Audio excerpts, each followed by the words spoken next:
All right, let's move from energy. Corporate Nigeria joins the Global Customer Service Week since Monday to mark a period dedicated to men and women who are leading customer experience across businesses and enterprises. Joining me on the show to discuss the Customer Service Week in the Nigerian banking industry is Michelle Nwoga, the Group Head at Customer Experience at the UBA Group. Great having you tonight on the show. Thank you. Thank you. I'm sure it's been a very busy week for you. It has. Talk to me briefly first about the theme of this year's Global Customer Service Week. Okay, so the theme for Is customer still the king? Of course, always. The customer is always the king. And in UBA, we say the customer is your employer. So. Oh, that's a different thing. I like that. So you got to get it right. I like that. Yes. So this year, the theme for Customer Service Week is going above and beyond. I think it's a very special theme for us, especially in the bank, because it's something that we practice, on a daily basis anyway. So even though we are specifically celebrating this week, but it is actually a practice that UBA staff make sure that we imbibe in all our engagements with the customers, make sure that the products and solutions that we offer our customers do have this underlying theme of above and beyond. To ensure that we're delivering value to our customers. So it's quite a special one for us, and so many different activities have been going on across the bank. We love it because it ties in very nicely with our 75th anniversary. You folks say that's a year-long one. But again, if you look at this theme above and beyond and how it resonates within the banking sector in Nigeria in terms of the services that we get, even those of you who are in the bank are also bank customers as well, by the way. So how does it resonate above and beyond? Well, I think, again, the key thing there is making sure that we're delivering value. So we want to always ensure we're delivering value for our customers. And in UBA, we place the customers at the heart of everything that we do. All our decision-making starts with the customer. So, we're looking at how we can personalized experiences, because now customers are looking for something that's a little bit different. They want to be able to have an emotional connection with the brand. So we look at personalization. How do we do that? How do we utilize data to ensure that we're providing specific services to our customers? Even, our website. So we have a lot of various innovations or things that we're launching within this year that we're celebrating our 75th anniversary. And one of those things is our website that we've actually relaunched as well, or we will be launching that.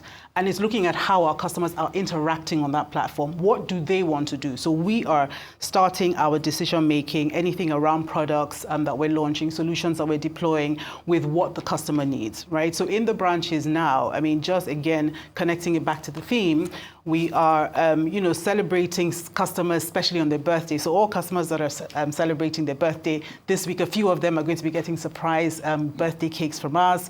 We're doing a lot of raffle draws. Of course, we've got our promo, legacy promo that we're running at the moment as well, that I think also gives customers, the opportunity to connect with UBA in a different way. So we're starting to think, or continuing to think, a lot more about what they want and making sure that we're meeting them at the point of their need, and then also exceeding those expectations as well. When there are issues, how do the customer experience work? I'm sure you sitting as a group head for the UBA, that must be a whole lot with millions of customers, both with very retail end and those at the corporate end, the Dangotes and the people like Bosin with a few naira in the banking hall and the man on the street. So we're all bank customers. But again, we've got some issues sometimes to resolve. How does it work out on a daily basis in terms of the experience I get in terms of you're not giving Liko Dangote or Tony Elimelu a preferred preference because I'm also a customer, even though I don't have the size of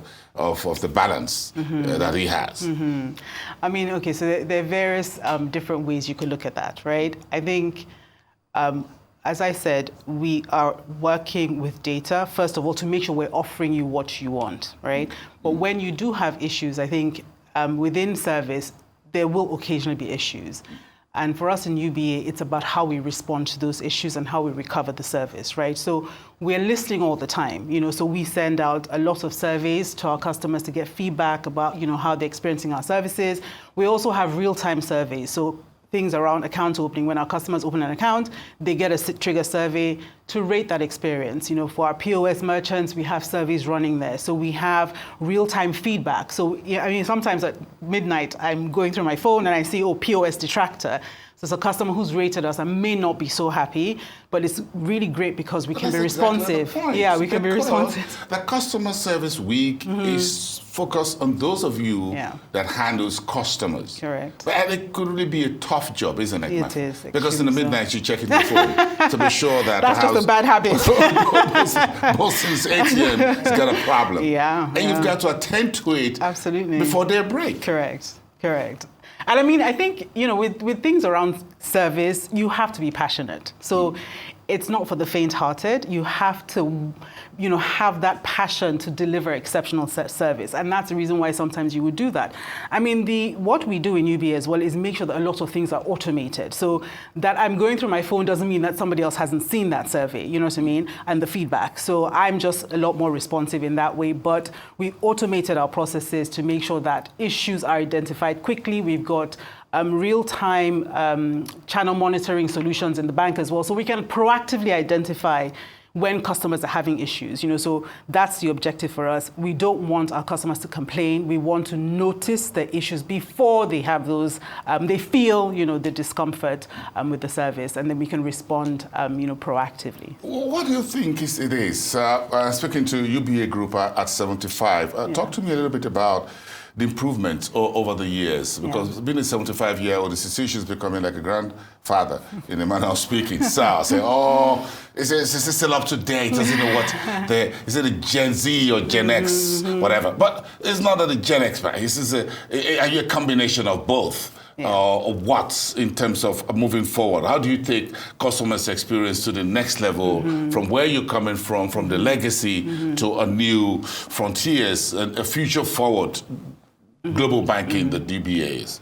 Well, I mean, I think you've got to appreciate that there are different types of customers, and for UBA, we want to satisfy every type of customer. So we still do have our, you know, older generation customers that prefer, you know, physical interaction. They prefer to speak to customers on the phone. Walk into the branch, they prefer to walk into the bank. Absolutely, yes. Walk into the headquarters. The look and feel. Yeah, all of that. So we got to make sure that we're accommodating the needs of those customers, and then also appreciating the expectations around your Gen Zs. You know, so we are doing a lot of things like self-service, because a lot of these Gen Zs do not want to come into the banking hall. They're on their phone. Exactly, they're on their phones. You know, they want to be able to self-serve. You know, so that's another key focus for us is self-service. How do we provide quick and efficient services to these Gen Z customers so that they can access, you know, banking, you know, at their own convenience, and then also things around QR. So we're starting to use QR codes a lot, you know, where you can just scan. Absolutely, yes. So we've deployed QR codes across our branches, so customers can now scan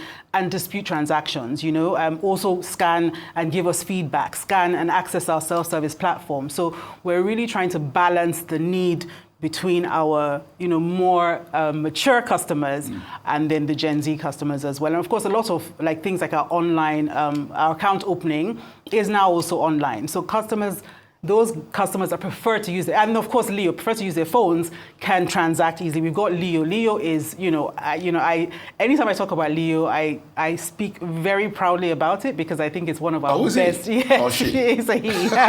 It's a he. Okay. I think he's one of our best, digital banking solutions at the moment, and of course it's the easiest way to transact with the bank.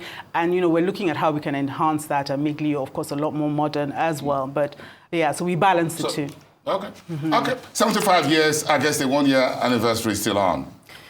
The 75th. 75th. It's still on. Yes, it is. It's still on. Yeah, 75th as a group, actually, but we're celebrating a lot of different milestones. We did 40 in UBA America. We've also done 20 in Ghana. Wow. 15 in Kenya yesterday. So, and there are quite a lot of other subsidiaries that are celebrating key milestones. Going around the world. Yes. Going around the world. Thank are. you very much. We wish you and your team the best of the rest of the Customer Service Week and your 75th anniversary, by the way. Have a great evening. Thank you so much. Nwoga, Group Head. Thank you. In charge of customer experience at the UBA Group. Awesome.